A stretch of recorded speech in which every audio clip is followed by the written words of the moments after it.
8 సంవత్సరాల experience evidence based గల ayurvedic multi speciality hospital KSUC hospital మన హైదరాబాద్ లో. Samrat almost something special Yeah. 2006 Yeah. And almost 19 years అయిపోయింది కదా. అయిపోయింది. యాజ్ ఇట్ ఈజ్ కొంచెం కదా అయిపోయింది. గడ్డం కొంచెం పెంచావు కానీ Yeah. అలానే ఉన్నావు, సేమ్ కలర్ ఏం మారలేదు. Oh, thank you. As it is అదే వెయిట్ మెయింటైన్ చేస్తున్నావు. Thank you.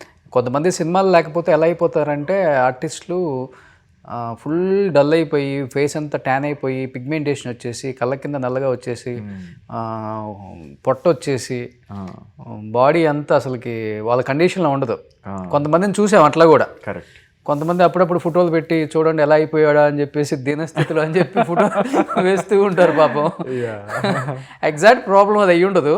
అప్పటి వరకు హీరో కాబట్టి మెయింటైన్ చేసి మంచి ఫ్రూట్స్ మంచి డైట్ జిమ్ చేసి బాగా మెయింటైన్ చేస్తారు. తర్వాత బిజినెస్ ఫీల్డ్లో దేనికో వచ్చి ఉంటారు కదా, టైం దొరక్కో దానివల్ల అలా అవుతారు అంతే, హెవీ ఫుడ్ తిని. కరెక్ట్. బట్ నువ్వైతే అలా మెయింటైన్ చేస్తున్నావు. 19 years ఆల్మోస్ట్. నాకు బాగా గుర్తు కొంచెం ఇష్టం కొంచెం కష్టం కానీ, బావా కానీ, ఆహనా పెళ్ళంట, poison, Ek mini Katha, Ek police, Malini and co last 2015. Yes. అంతేనా? అంతే. ఏమైపోయావు 11 సంవత్సరాలు ఇండస్ట్రీకి దూరంగా ఉండిపోయి ఏం చేస్తున్నావు అసలుకి? అంటే మరీ దూరంగా ఏం లేను. ఫస్ట్ ఆఫ్ ఆల్ నేను ఒకటి చెప్పాలనుకుంటున్నా. ఇప్పుడు మీరు తీశారు పాయింట్ ఏంటంటే ఆపర్చునిటీస్ రాకపోతే డల్ అయిపోవడం, అలా బాడీ మీద శ్రద్ధ లేకుండా కొంతమంది, వెయిట్ గెయిన్ అయ్యి అదంతా. సో ఒకటే అంట, like passion is always a passion. As an actor ఎప్పుడు నీకు ఏ అవకాశం పడుతుందో తెలీదు. So if you just believe in yourself as an actor, మీరు ఏ బిజినెస్ చేసినా ఎన్ని మంత్స్ గ్యాప్ తీసుకున్నా కూడా you will be waiting for a very nice opportunity which you will definitely get. ఎందుకంటే లైఫ్ ఈజ్ అ సర్కిల్. ఒక దగ్గర పీక్లో ఉన్నప్పుడు ఎంజాయ్ చేస్తావు, డౌన్ అవుతున్నప్పుడు కూడా you should maintain your self, because as an actor your body is your investment. అవును. So అది డల్ చేసుకుంటే కనుక ఆ సర్కిల్ ముగిసే వరకు, ఆ పీక్ టైం వచ్చే వరకు you will be not fit. అవును. So then you are collapsed. So అది కాకుండా నేను కూడా బిజినెస్ సైడ్ వెళ్ళాను. డాడీకి కొంచెం సిక్ అయినాక బిజినెస్ సైడ్ వెళ్ళాను. Okay. Learned all the things in businesses as a fresher. ఇప్పుడు కొంచెం అంటే we had a mining business, stone crusher ఉండేది. So again we started our own private, అంటే కంపెనీ కాదు, లైక్ ప్రైవేట్గా we do this construction, civil constructions and stuff, as a studio apartments construct చేయడం అలా. So దాంట్లో కూడా బిజీ అయ్యాను ఒక పార్ట్నర్తోని. థ్యాంక్ గాడ్ ఈ మధ్య పార్ట్నర్స్ కూడా నమ్మడానికి లేదు, but I have got a nice partner. So అట్లా సాగుతుంది అన్నమాట లైఫ్.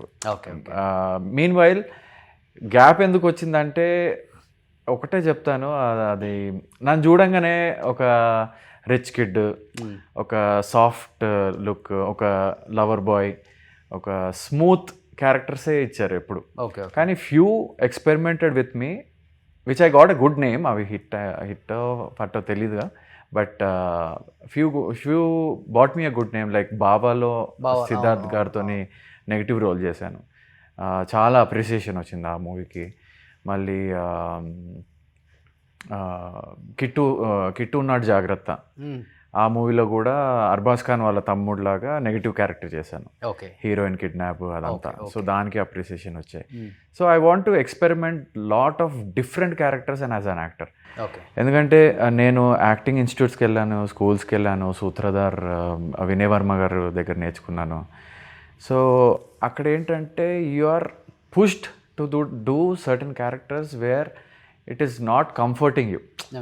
అంటే ఒక యాక్టర్ లాగా, ఒక బెగ్గర్ లాగా చేయమన్నా కూడా you need to impress everyone as a beggar. అంటే బిలీవ్ చేయాలి, నేను ఎందుకు చేయాలి ఇది అనుకోకుండా మట్టెందుకు నాకు కింద కూర్చోాలా అవన్నీ అనుకుంటే కనుక వేస్ట్. సో ఒక ఆడియన్స్ని నువ్వు బిలీవ్ చేసి వాళ్ళల్లో ఎమోషన్ని బ్రింగ్ చేసి, అరే సామ్రాట్ కాదు అక్కడ ఒక బెగ్గరు, ఒక పిచ్చోడు, ఒక రఫ్ ఫెలో అలా కనిపిస్తున్నాడు అంటే you are success as an actor. So అట్లాంటి రోల్స్ నాకు ఇప్పటివరకు చాలా తక్కువ పడ్డాయి. అండ్ ఐఎమ్ స్టిల్ హోపింగ్ అట్లా ఏమన్నా ఎక్స్పెరిమెంటల్ క్యారెక్టర్స్ ఉంటే I'm always in for them.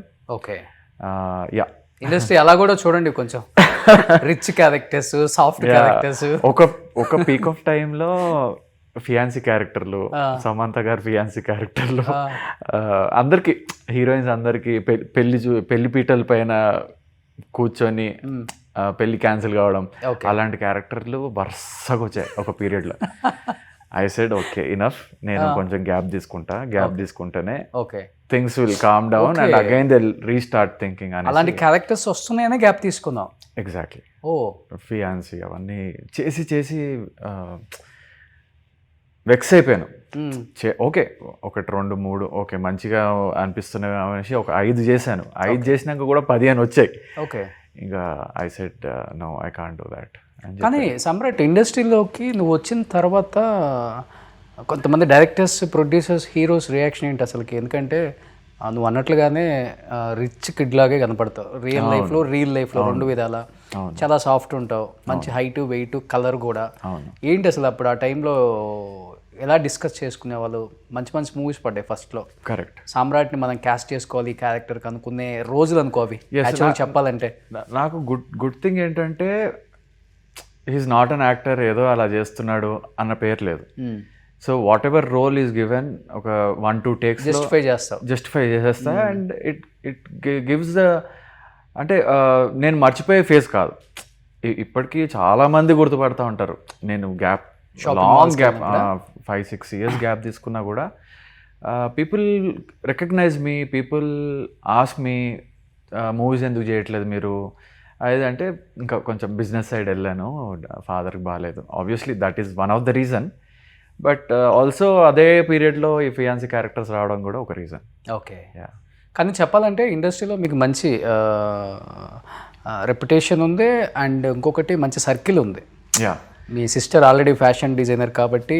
And correct, as a family we are well known everywhere. అదే ఇండస్ట్రీలో 40 years నుంచి అందరికీ మీకు బాగా క్లోజ్. కరెక్ట్. సామ్రాట్ని క్యారెక్టర్స్కి మంచిగా క్యాస్ట్ చేయొచ్చు అంటే చేయొచ్చు, చేయకూడదు అనుకుంటే చేయకూడదు. రెండు కూడా ఉంది. కరెక్ట్. వాళ్ళ వర్షన్. కరెక్ట్. కానీ ఎక్కడ కొంత పాలిటిక్స్ జరిగింది సామ్రాట్ రెడ్డి విషయంలో? ఇది రెడ్డి క్యాస్ట్ అనేది కొంచెం ఇబ్బంది ఉందా, లేకపోతే నిజంగా పాలిటిక్స్? మంచి హీరో అయిపోతాడు, బాగున్నాడు, మళ్ళీ మా ఫ్యామిలీస్లో ఉన్న హీరోస్కి ఈక్వల్గా వచ్చేస్తాడేమో, మళ్ళీ ఇంకొక హీరో ఎందుకు అంటే ఆ టైంలో ఎక్కువ ఇలాంటి నడిచి నేను విన్నాను నేను కూడా. ఓకే, అంటే ఉదయ్ కిరణ్, తరుణ్ అండ్ రోహిత్ అండ్ ఇంకా చాలామంది కొంతమంది హీరోస్ వచ్చి అలా వచ్చేసారు, ఒక్కసారిగా చూస్తే అలా పడిపోయారు. కరెక్ట్. కొంత రాజకీయాలు చేసి హీరోస్ని తొక్కేశారు. పెద్ద హీరోల కొడుకులకి అడ్డుపడతారు, వీళ్ళు వస్తారేమో, కాంపిటీషన్ అవుతారేమో అనే కొంత ఇన్సెక్యూరిటీ ఉండేది అప్పుడు ఉన్న స్టార్స్ కని విన్నాను. Is it right? I don't know the internal stories of every one, but నా విషయం వచ్చేసరికి I don't think so that happened because I was close to everyone, every actor, every producer, every co-artist.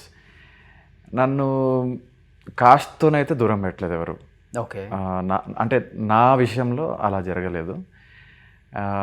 But వచ్చిన character కొంచెం change చేయడం జరిగింది because directors use to like me. 1-2 auditions అయ్యి, costumes కూడా okay అయ్యి, దాని తర్వాత కొంచెం డామినేషన్, ఫ్రేమ్లో ఉన్నప్పుడు డామినేట్ చేస్తా హీరోస్ని. Exactly, that is there. That అలా ఒక 3-4 మూవీస్ పోయాయి, పెద్ద మూవీసే. So that's okay. అంటే maybe that made me like keep myself fit or something. ఎప్పుడో ఒకటి వస్తుంది అన్న కాన్ఫిడెన్స్లో ఉన్నాను నేను. అంతేనా? అంతే. అప్పుడు చెప్పాల్సిన డైరెక్టర్కి, నేను కావాలంటే కొంచెం బ్లాక్ వేసేసుకుంటానండి, అంత అందంగా కనిపించింది అంటే. వాళ్ళకి తెలీదండి, దానికి కూడా రెడీ. బట్ హైట్ కానీ, హైట్ నేను రెడ్యూస్ చేయలేను కదా. సో అమితాబ్ బచ్చన్ ఉంటారు, 6 అడుగులు అందగాడు అంటారు. బట్ కొన్ని విషయాలలో క్లిక్ కాకపోతే సైడ్కి పెట్టేస్తారు. అది. కానీ మీరు వచ్చిన టైంలో ఓన్లీ మహేష్ బాబు 6 అడుగులు అందగాడు, ప్రభాస్ అంతే, ఇంకెవరు లేరు కదా. వాళ్ళు I'm biggest fans of them. Okay. Prabhas గారు అండ్ మహేష్ బాబు గారు. యా.